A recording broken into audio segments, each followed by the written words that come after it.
Barangay Love Stories. Love Stories.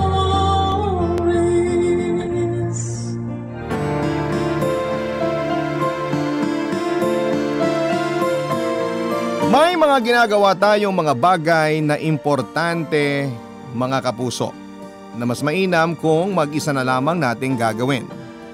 Subalit may mga bagay na kailangan nating gawin ng may katulong o kaagapay.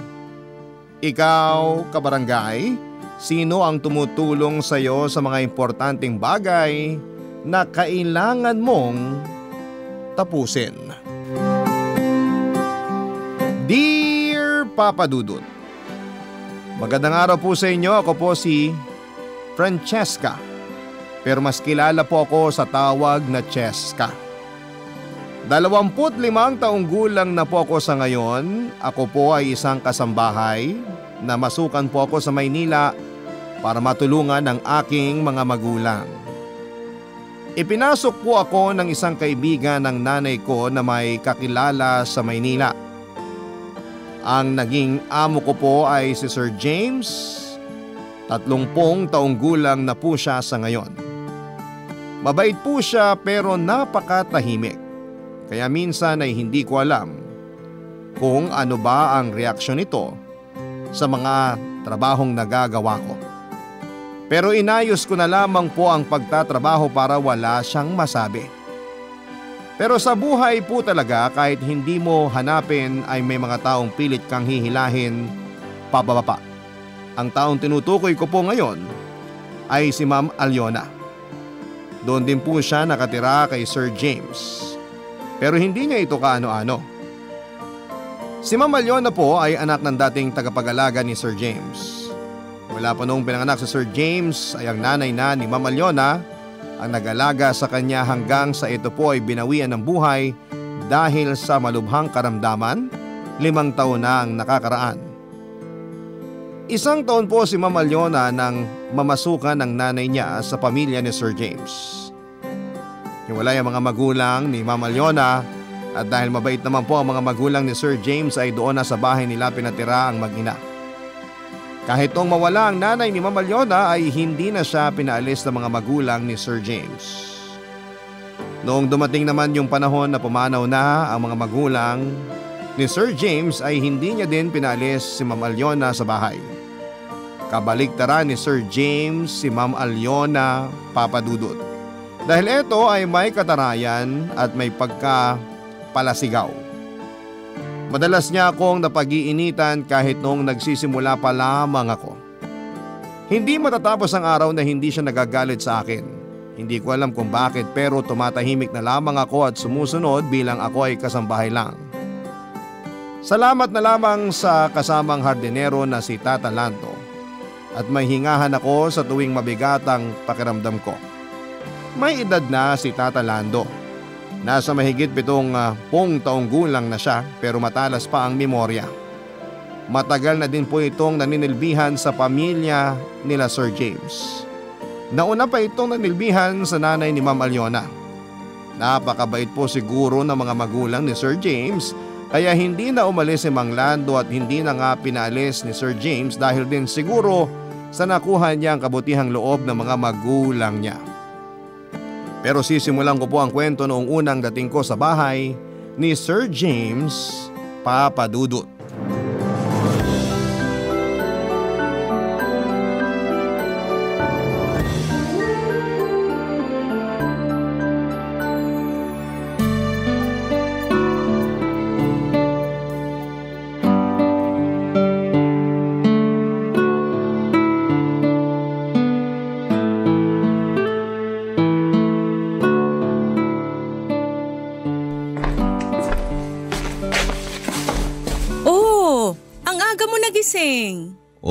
Kanina pa ako 6:00 gising. Bakit ang aga? Dati pag ganitong weekend halos tanghali ka na bumabangon. Kasi nga bumabawi ka sa mga puyat mo ng weekdays. Nagpaluto kasi ako kay Nana Norma. Nana Norma? Yung may karinderya sa kanto? Oo. Sabi ko na lutuan ako ng ilang putahe at dalhin ngayong umaga. Bakit? Hindi mo na ba mahihintay ang iluluto ko? Hindi naman. Para hindi ka na mapagod. Ano bang mapagod? Normal ko namang ginagawa yun pag umaga. Medyo marami kasi akong pinaluto. Para saan? Dadalawa lang naman tayo dito. Sa kasi Tata Lando. Oh, 3. Kaya nga kukulangin ang dating dami ng luto kasi may darating. Sino? Naalala mo ba si Ate Neri? Sino yun? Kilala mo yun, nakalimutan mo lang. Oh, bakit nga? Pupunta siya rito? Hindi siya. May nirekomenda kasi siyang kasambahay galing sa probinsya nila. Nagtiwala ka agad? Kung kukuha ka pala ng kasambahay, dapat sa agency para sigurado. Maayos naman kausap si Ate Neri, kaya may tiwala ako sa papupuntahin niya. Nako, hingan mo ng mga NBI at police clearance kung sino man yan. Hindi naman na siguro kailangan. Anong hindi? Kung wala siya nun, wag mong tanggapin ha? Parating na siya galing pang probinsya. Alang naman pabalikin ko pa. Ganun talaga, mabuti na yung sigurado. Kesa magsisi tayo sa huli. Alam mo, magtiwala na lang tayo. Wala naman siguro masamang pakay si Ate Neri para magpapasok siya ng masamang tao dito. Ay nako, basta. Kung ako ang tatanungin, hindi uubray ang ganyang basta na lang magre-rekomenda. Tao po! Na ata siya. Tuloy! Bukas ang pinto! Ano? Iniwan mong di nakalak yung pinto? Patutuloyin mo agad, hindi ka pa nga sigurado? Alam ka namang sa labas kami mag-usap. Pasok ka! Magandang umaga po. Ako po si Cheska, yun pong mamamasukan na kasambahay. Tuloy ka! Ako si James. At siya naman si Aliona. Puka. Salamat po. May NBI at police clearance ka ba? Meron po. Eto po oh. Hindi naman na kailangan. Anong hindi? Sinadya ko pong kusa ng kumuha para po mas makasiguro kayo sa akin. Meron din po akong dalang certificate galing sa barangay namin. Eto po oh. Salamat. Walang anuman po kuya. Ano bang kuya? Sir James, ang itawag mo sa kanya. James na lang. Ano to? First name basis agad? Sir James ang itawag mo sa kanya at sa akin, Ma'am Aliona. Okay po. Pasensya ka na ha. Tara, halika, ituturo ko sa'yo ang kwarto mo. Bakit? Magpapahinga na siya? Di ba kasambahay siya? O baka gusto mo, Senyorita Cheska, ako na ang maglinis ng bahay para makapagpahinga ka. Kasi nga, pagod ka sa biyahe. Ano ka ba, Aliona? Pagpasensya mo na si Aliona, palabiro lang talaga yan. Mukha nga po. Hoy, huwag kang magpakakampante. Babantayan ko bawat kilos mo. Baka malikot mga kamay mo, mahirap na. Uy, Aliona! Bakit ba? Totoo naman ah. Ang daming napapabalitang ganyan. Hindi po malikot ang kamay ko. So maniniwala na lang kami dahil sinabi mo. Maraming mamahaling gamit dito kaya bantay sarado ka sa akin. Opo. Ano? Hindi po ako mangunguha ng kahit ano. Maayos naman pong pagpapalaki sa amin nila nanay at tatay. Sus, kahit nang kamag-anak ka pa ng santo, hindi nun mababago ang isip at nararamdaman ko. Pwede ka pa rin maging magnanakaw. Aliona, sobra na yan ha. Halika na, Cheska. Ituturo ko sa'yo ang kwarto mo. Magpahinga ka na muna. Mamaya kakatukin na lang kita pagkakain na. Sino ba nag-a-apply ng kasambahay? Siya o ikaw? Tumigil ka na, Aliona. Hindi na maganda yung mga sinasabi mo ha. Tara na, Cheska. Papadudod para akong lumulusot sa butas ng karayom ng araw na yon. Parang ang laki kaagad ng kasalanan ko kay Mama Aliona, kaya niya ako ginaganon. Pero iniisip ko na lamang na may punto din naman siya kasi pinapangalagaan niya lamang ang bahay nila at ari-arian. Buong Sabado at Linggo po kahit nandoon si Sir James ay medyo sobrang higpit po ni Ma'am Aliona. Mas lalo pa po nang dumating ang Lunes hanggang Biyernes. Umalis po kasi si Sir James para magtrabaho at kami lang ang naiiwan sa bahay. Mabuti na lamang po at nandoon si Tata Lando at may nakakausap ako. Kinakwento niya na ganun talaga ang ugali ni Mama Aliona. Si Tata Lando rin ang nagkwento kung sino si Mama Aliona sa bahay na yon at sa buhay ni Sir James. Kung tutuusin pala ay para lang siyang kakilala na nakikitira. Pero mas madami pa siyang nasasabi kesa kay Sir James na talaga namang tahimik lamang at mapagpakumbaba. Hindi po yung tahimik na walang sinasabi kundi yung klase ng tahimik na pinagpapasensyahan na lamang ang mga nakikita niyang mali sa bahay. Ayun nga po Papadudot, Sa loob ng 1 linggo walang oras na hindi ako sinisinghalan at sinisita ni Mama Leona. Nababawasan lamang po ang pagsigaw niya kapag nandyan si Sir James sa hapon pag uwi nito galing sa trabaho. Ayos na rin po sa akin yon. Hindi man siya tumigil, at least nababawasan. Kaya pag natatapos po ang trabaho ko sa loob ng bahay ay lumalabas kagad ako para tumulong kay Tata Lando sa paghahalaman. Bukod kay Tata Lando ay ang ilan pa pala sa nakakausap ko ay ang mga halaman at bulaklak. Hindi nila ako sinasagot pero nababawasan naman yung bigat sa dibdib ko kapag nasasabi ko sa kanila lahat ng laman ng aking puso.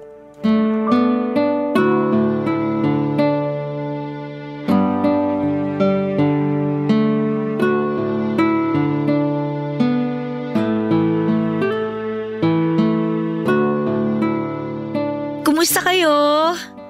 Ako eto, nasigawan na naman. Pero okay lang. Kaya ko namang tiisin eh. Basta ang importante, may trabaho ako. Tsaka masaya din ako dito kasi mabait naman si Sir James. Mabait si Tata Lando. At ito, nakakausap ko pa kayo. Hoy! Ay! Hoy! Ay! Ano ba? Ay! Kayo po pala, Ma'am Aliona. Bakit po? Sinong kausap mo? Po? Sila po. Huwag mo nga akong pinagtitripan, wala namang tao dito. Ay, hindi naman po tao ang kausap ko. Ikaw, sasabunutan kita, nananakot ka pa? Hindi ko naman po kayo tinatahakot. Anong hindi? Kakasabi mo lang na may kausap ka na hindi tao. Hindi nga po tao. Hindi ka titigil? Tinatakot mo ko, ha? Ay, aray, Ma'am Aliona, ba't yun naman ako pinalo? Ang sakit po nun Hindi lang yan ang matatanggap mo sa akin. Ako pa talaga pagtitripan mo? Totoo naman po yung sinasabi ko. Hindi po tao yung kausap ko. Hindi rin po maligno. Ito pong mga halaman. Ewan ko sa'yo, baliw. Ma'am, maganda daw pong kinakausap ang mga halaman. Kasi para mabilis silang mamulaklak at saka dumami. Subukan niyo po. Uutuin mo pa ako? Baka gusto mong dumami ang malaga sa buhok mo pag sinabunutan kita. Sige po, wag niyo na lang pong kausapin yung mga halaman. He, tumigil ka. Hindi ka pa tapos sa ginagawa mo sa loob, nandito ka na at pumepetiks. Pasensya na po ma'am ha. Kailangan na po kasi nilang diligan eh. Kasi ganitong oras po sila dapat nadidiligan. Ano? Sinabi din ba sa'yo ng mga halaman yan? Ma'am naman, hindi naman po nagsasalita itong mga halaman. Buwisit ka talaga? Ako pa ngayon ang gagawin mong tanga? Totoo naman po. Anong sinabi mo? Tanga ko? Halika nga dito. Ay, teka po ma'am. Ang sinasabi ko po, hindi po talaga sila nagsasalita. Tumahimik ka na. Nasaan ba si Lando? Dapat siyang nagdidilig niyan eh. Lumabas po siya ma'am. Lumalabas sa oras ng trabaho? Walang modong matanda. Sasabihin ko kay James na alisin yung walang kwentang matanda na yon. Ma'am, lumabas po siya kasi hindi po ba inutusan niyo po siya? Sige, kampihan mo yung matandang yon. Alam niyo sa totoo lang, hindi na naman kayo kailangan sa bahay na to. Pero wala pong maglilinis at magluluto para kay Sir James. Ako naman talaga ang gumagawa nun bago ka dumating. Ganun po ba? Oo, kaya hindi ka na kailangan dito. Ay! Naku, tumataas ang dugo ko sa'yo. Umakyat ka na at tapusin mo yung paglilinis mo sa taas. Pero hindi pa po ako tapos magdilig, ma'am. Iwan mo na yan at tapusin mo yung nililinis mo sa taas. Akala ko po kayo naman ang gumagawa nun dati. Baka po pwedeng kayo na po ang tumapos. Magdidilig lang po muna ako hanggang dumating si Tata Lando. Ano? Huwag mo akong ginagagawa? Biro lang po, ma'am. Biro? Kailan tayo naging magkabiruan? Saka kasambahay ka lang, bakit ako makikipagbiruan sa'yo? Hindi po ba kayo rin naman? Ano? Kasambahay din po kayo, di ba? Siraulo ka talaga, ha? Aray ko, ma'am! Masakit! Huwag niyo pong hilahin yung buhok ko! Aray ko! Aray ko po, ma'am! Bukas na bukas, lumayas ka dito, ha? Aray ko! Ano? Bubusiting mo pa ako, ha? Hindi po, ma'am! Hindi ko naman po kayo binubuisit eh! Hindi? Ha? Hindi? Ma'am! Bitawan niyo na po itong buhok ko! Masakit po talaga! Aray! Ayoko nang makikita ang pagmumukha mo, ha? Ma'am!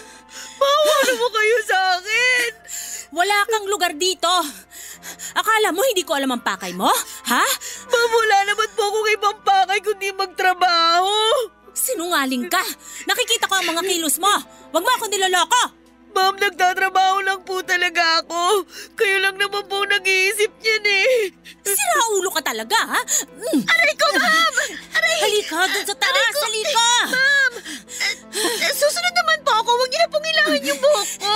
Hindi, halika sa taas! Aray, ma'am, masakit po talaga. Tama na! Papa Dudut, hinila po ni Mama Leona ang buhok ko mula sa hardin papasok ng bahay. Pero bago po kami nakapasok ay dumating si Tata Lando, agad niya akong tinakbo at pilit na tinanggal ang kamay ni Mama Leona sa buhok ko. Pero bago po natanggal ang kamay ni Mama Leona ay nahampas niya ng maraming beses si Tata Lando dahil pumagitan siya. Hindi ininda ni Tata Lando ang mga hampas na yon, basta ang gusto niya ay matanggal ang kamay ni Mama Leona sa pagkakasabunot sa akin. Nang matanggal ay sinabihan siya ni Tata Lando na mali ang ginagawa niya.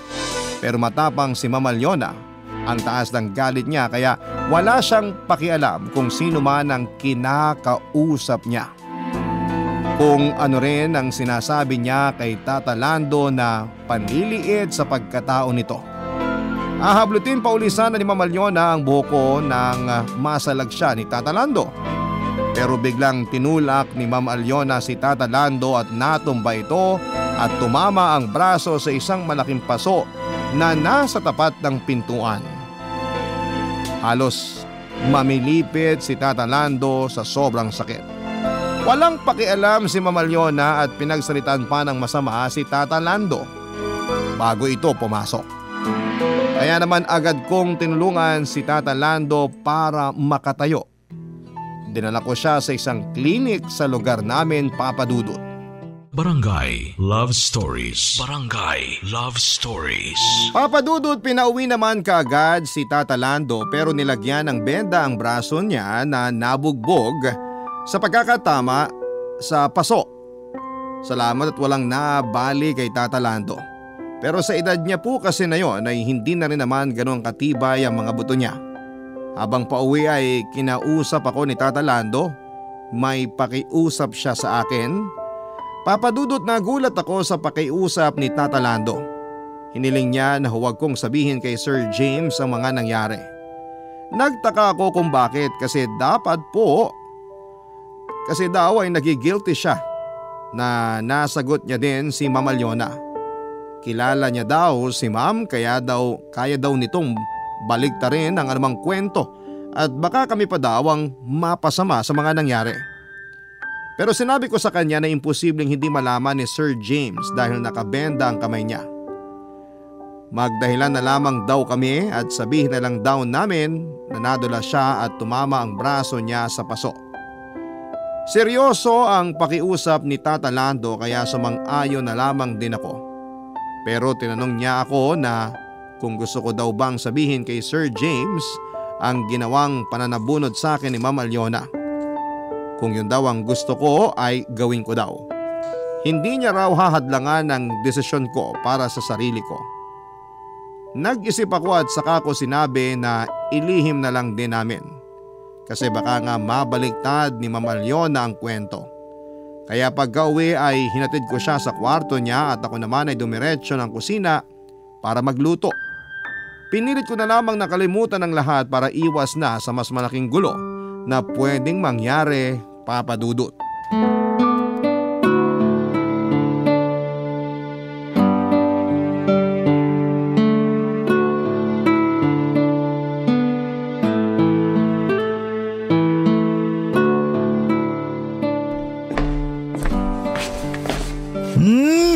Ang bango!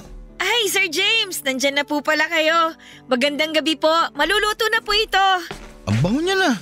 Ay, James, naamoy mo pala ako? Ha?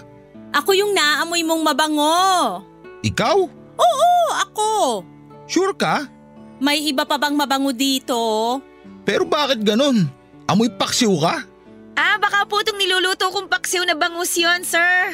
Pero bakit sabi ni Leona siya daw yung amoy paksiw? Anong nakakatawa, Cheska? Po, Wala po. Hindi naman po ako tumatawa. Napakasinungaling mo. Ano naman kung tumawa siya? Nagpapatawa ka naman kasi, di ba? Hindi ako nagpapatawa. Bakit mo sinabi na amoy paksiw ka?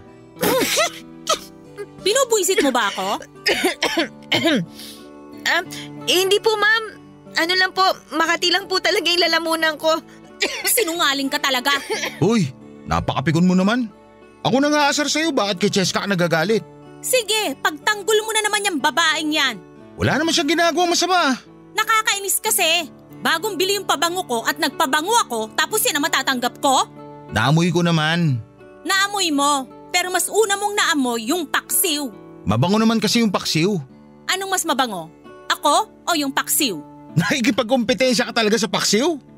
Sir, labas lang po muna ako sandali Makati po talaga yung lalamunan ko Hindi, dyan ka umubo. Bakit mo siya pipigilang umubo sa labas? Kasi hindi naman nauubo yan. Tatawa lang yan. Inaasar ako niyan. Ang praning mo naman. Sige na, Cheska. Kung kailangan mo lumabas ka na muna. Mabilis lang po ako, sir. Excuse lang po sandali.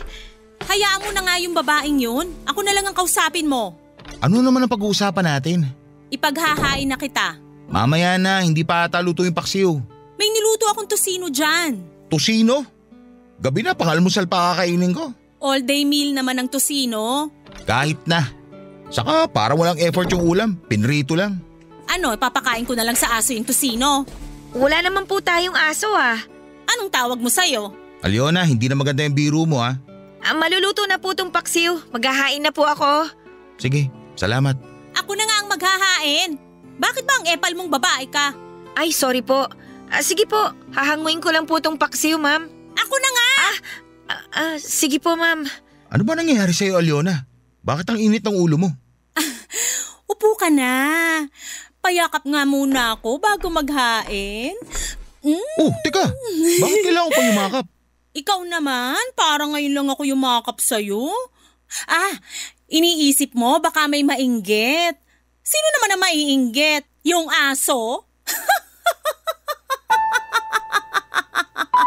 Papadudot kung makayakap kay Sir James, si Ma'am Aliona ay para siyang sinapian ng kaluluwa ng ahas na hindi mapakali. Si Sir James naman ay halatang naiilang sa ginagawa ni Ma'am Aliona at simpleng kumakawala. Ako lang naman po ang tao doon kaya siguradong ako ang pinapakitaan ni Ma'am Aliona ng ginagawa niya. Pinagsiselos niya ako, ngayon ay alam ko na ang dahilan kung bakit siya nanggigigil sa akin dahil nagsiselos siya sa akin. Ewan ko kung anong pumasok sa isipan ni Ma'am Aliona at bigla niyang naisip na pagselosan ako. Pero papadudot nung ma-realize ko na yun ang dahilan ay hindi ko alam na parang may nagising sa damdamin ko. Kasi sa ginawa ni Ma'am Aliona kay Sir James ay hindi ko maintindihan kung bakit ako biglang nakaramdam ng selos. Hindi ko alam kung nakita sa itsura ko ang pagsiselos kasi mas lalo pang lumingkis si Ma'am Aliona kay Sir James. Gusto ko nang umalis pero si Sir James naman ay ewan ko ba kung iniinis niya si Ma'am Aliona. Ewan ko rin kung alam niya ang dahilan ni Ma'am Aliona sa pagyakap nito. Kasi ayaw niya akong paalisin at lahat ng kailangan niya sa akin niya sinasabi. Hindi niya pinapansin si Ma'am Aliona kahit halos ingod-ngod na nito ang sarili niya sa harapan ni Sir James.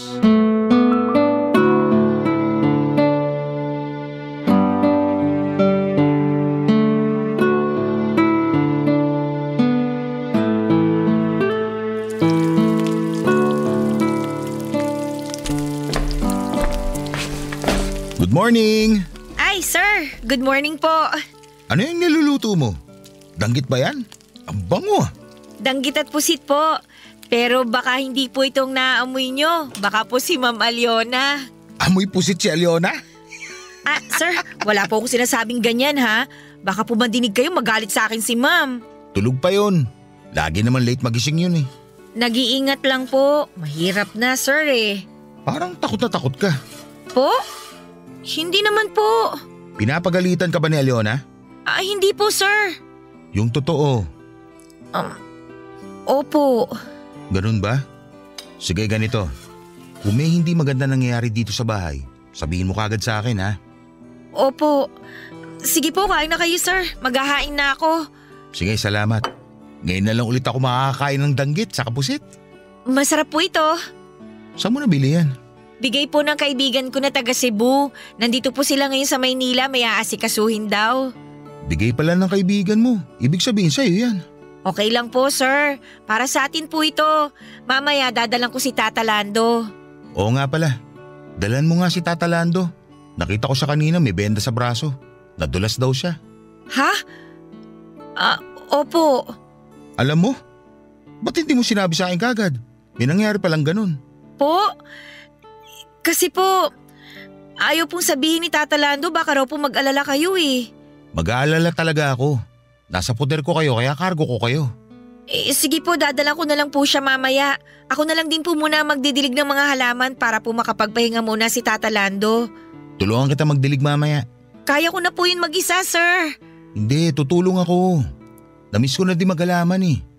Alam mo ba nung bata ako ang taga-dilig ng mga halaman. Tinutulungan ko din si Tata Lando. May libreng lesson pa tungkol sa halaman. Talaga po? Nakakatuwa naman. Kaya pagtulungan natin mamaya. Wala naman akong pasok ngayon eh. Pero sa ngayon, kumain muna tayo. Kaya maupo ka dyan at sabayan mo na ako mag-almusal. Mamaya na po ako, sir. Hindi, sabayan mo na ako. Sa iyang ulam kaya kumain ka din. Pero kasi sir… Wala nang pero-pero. Sumabay ka na. Masarap kainin yan danggit at pusit pag may kasabay kumain. Gusto niyo po ba gisingin ko na si Ma'am Aliona para po may kasabay kayo? Wag na. Hayaan mo siya matulog. Sige po. Oh, maupo ka na dito. Naku sir, ako na po bahala sa sarili ko. Nakakahiya naman po. Ano bang nakakahiya? Hinila ko lang yung silya para makaupo ka.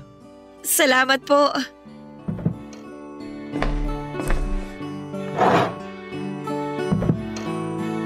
Oh, kain na. Eto, lagyan na kita ng kanin sa plato. James, nasan ka? Nandito ka pala. Mag-aalmusal ka na pala, hindi mo man lang ako ginising. Dati pa naman kita hindi ginigising pag umaga. Dati yon, iba na ngayon.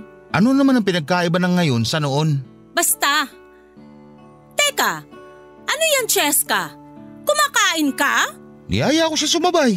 Nakakahiya naman sa'yo at dyan ka umupo sa pwesto ko. Sorry po. Lilipat na po ako ng upuan. Sandali, maupo ka na dyan at kumain. Masama yung kumakain ka na tapos lilipat ka pa. Pwesto ko to. Wala namang mga pangalan ng mga upuan dito eh. Pwede ka naman dito sa kabila o kaya doon sa kabisera. Lilipat na lang po ako, sir. Hindi, kumain ka lang dyan. Ikaw, Aliona, umupo ka na kung sasabay ka. Papadudod sa unang pagkakataon ay napakatahimik ni Ma'am Aliona. Pero kitang-kita sa mukha niya ang gigil at galit. Nakakatakot papadudod dahil tiyak na ako na naman ang pagbubuntungan niya ng galit. Mabuti na lamang po at walang pasok si Sir James kaya nandun lamang siya buong araw. Papadudot, pinalinis sa akin ni Sir James ang kwarto niya pero mabilis na sinabi ni Ma'am Aliona na siya na raw ang maglilinis. Kaya pumayag na lamang si Sir James. Nang sabihin naman ni Sir James na may bibilhin daw po siya sa grocery, natakot po ako kasi maiiwan ako nakasama ni Ma'am Aliona. Pero nagulat ako nang sabihin ni Sir James na samahan ko daw siya sa grocery dahil mas alam ko daw kung ano ang mga kulang sa kusina. Agad akong pumayag, papadudot. Hindi dahil sa magkakasama kami ni Sir James kundi dahil hindi kami maiiwang magkasama ni Ma'am Aliona sa bahay. Pinilit pa ni Ma'am Aliona si Sir James na siya na lamang ang sasama. Okay lang naman din sa akin kung sila ang pupunta sa grocery. Basta wag lamang kaming maiwan na dalawa ni Ma'am Aliona, papadudot. Payag ako na maiwan at siya ang sumama pero mas gusto ni Sir James na ako ang sumama sa kanya. Kaya sinabi ni Ma'am Aliona na sasama na lang din siya sa grocery pero sinabi ni Sir James na since nagpresenta si Ma'am Aliona na linisin ang kwarto niya ay yun na lang muna ang gawin nito. Saka na lamang sumama, papadudot kapag wala nang ginagawa si Ma'am Aliona.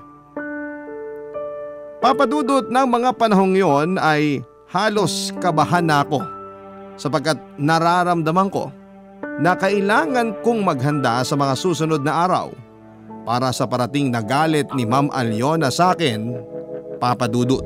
Barangay Love Stories. Barangay Love Stories. Papa Dudut, habang nasa grocery kami ay iba ang pakiramdam ko sa pakikipag-usap ni Sir James. Hanggang sa bigla siyang magtapat ng pagmamahal sa akin na kinagulat ko. Papa Dudut, parang walang pinanggagalingan kasi. Kahit kailan ay hindi naman nagparamdam si Sir James. Kaya nakakagulat na bigla siyang nagtapat ng pagmamahal. Isa pa ay hindi pa naman ako nagtatagal na namamasukan sa kanya kaya hindi ko maintindihan kung paanong lumalim ang pagtingin niya sa akin ng ganon kabilis. Yun bang mga kabutihan na ipinapakita niya sa akin ay nagmula ba sa pag-ibig na nararamdaman niya? Naguguluhan ako pero gaya nga po ng sinabi ko ay may pagmamahal na din naman akong nabuo kay Sir James. Pero para sa akin lang po yun. Isa pa po ay hindi ko po pwedeng ipusta ang trabaho ko dahil alam ko ang pwedeng gawin ni Ma'am Aliona kapag nalaman niya at kung sakaling maging kami nga ni Sir James.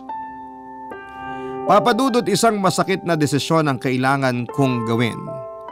Binigo ko po ang pagtatapat ni Sir James ng pagmamahal. Nakita ko na nasaktan siya pero nirespeto naman niya ang desisyon ko. Sinabihan pa niya ako na kung hindi magiging kami ay sana'y huwag masira ang pagkakaibigan namin.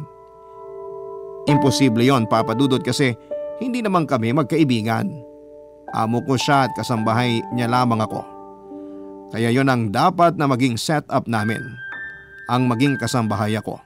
Mabuting kasambahay para kay Sir James na isang mabuting amo. Pinilit kong burahin ang lahat ng mga nangyari sa grocery para mapaglabanan ang sakit ng desisyon ko. Naging profesional ako sa harap ni Sir James. Mahirap kasing iwasan na kausapin siya dahil imposible yon. Dahil siya nga ang amo ko. Pero isang araw ay nagulat ako nang pasimpleng kausapin ako ni Tata Lando. Nadinig niya daw si Ma'am Aliona na may kausap sa telepono at may masama siyang binabalak sa akin, Papa Dudut.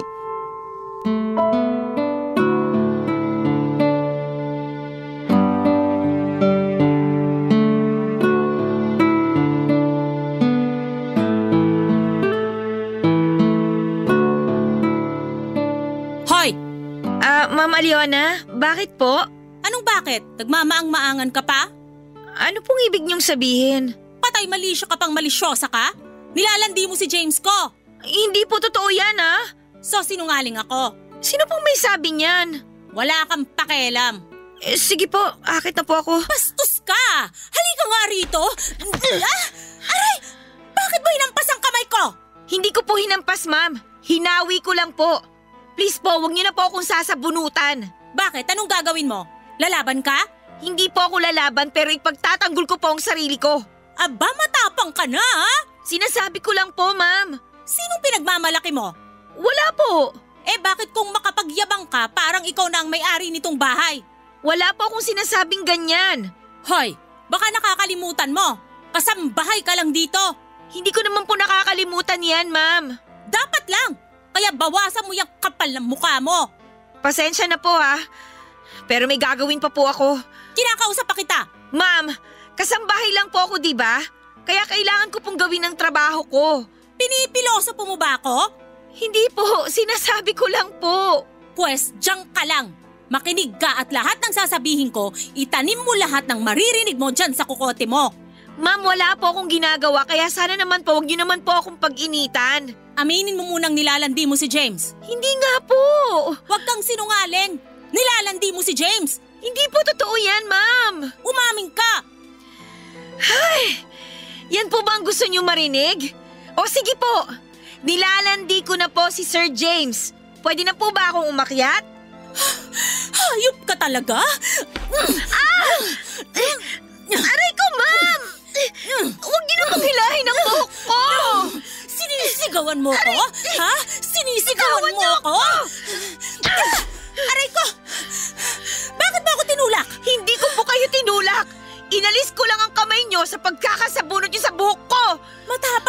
talaga ha? Katulong ka lang. Tandaan mo yan. Hindi ko po nakakalimutan.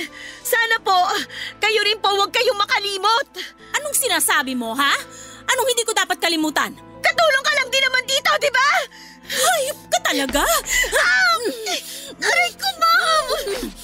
Yung buhok ko! Aliona! James! Naku, mabuti na lang. Dumating ka. Walang hiyayang babaeng yan. Sinasaktan niya ako. Masakit ba ang kamay mo? Ha? Oo, masakit. Masakit ba nabunot, no? Ha? Kitang-kita ko lahat. Gagawa ka pa na ibang kwento. Hindi ako gumagawa ng kwento. Binabastos ako ng babaeng to. Hindi po totoo yun, sir! Napakasinungaling mo talaga. Halika dito. Tama na, Aliona. Sige, kampihan mo yung babaeng yan kaysa sa akin. Wala akong kinakampihan. Nakita ko lahat. Kaya gusto ko marinig yung totoo. Sige, kampihan mo siya.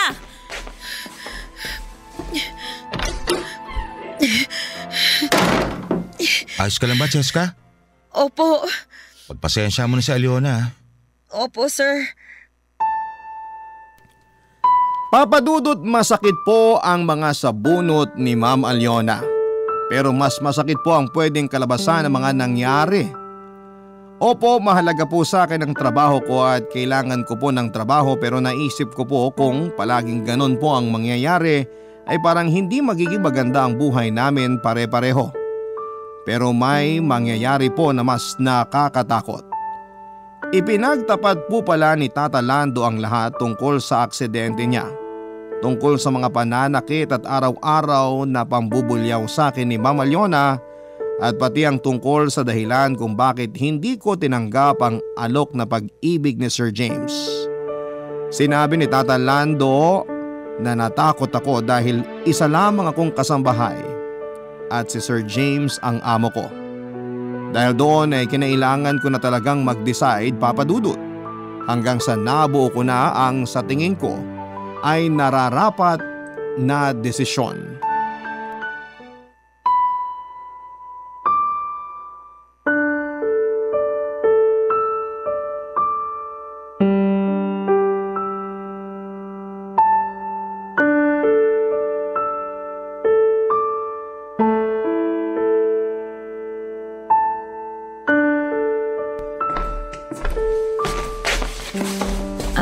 Sir James, tawag niyo po ako.